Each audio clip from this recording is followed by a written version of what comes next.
What's your favourite thing to eat? Jelly. Jelly.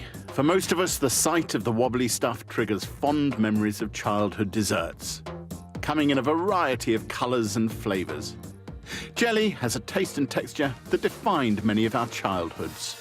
I remember when I was a kid hanging around in the kitchen while my mother was making jelly, and hoping that she would give me a cube of the raw, uncooked stuff. And I think it's something to do with the strength and sweetness of the flavour that has lodged it so firmly in our collective memories. I used to love jelly with ice cream and the flavoured ones, strawberry. Oh, it brings really happy memories. Strawberry jelly was my favourite. I think the wibbly wobbly texture, I used to love it as a kid. It's fun to eat jelly, especially green jelly. Wibbly snot. Enough said. The first packet jelly was produced in 1923, and in 1932 the familiar cube jelly was produced for the first time, making jelly more convenient to create than ever before. It was boom time for jelly. But times change and jelly fell out of fashion. However, in recent years there's been a resurgence of interest in this unique food. Florence Knight is head chef at Polpetto and has come up with a new take on this nostalgic dish.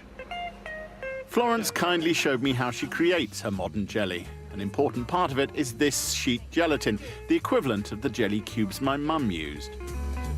That's the stuff made from animal bones and skin? Yep, exactly. Gelatin is a strange substance. It contains chains of protein that can be broken apart with boiling water and which then reconnect when cooled, allowing a jelly to be moulded and to hold its shape.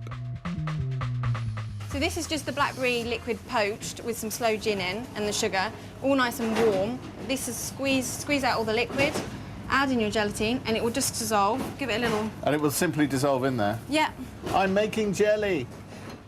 And here's one Florence prepared earlier. Oh. And...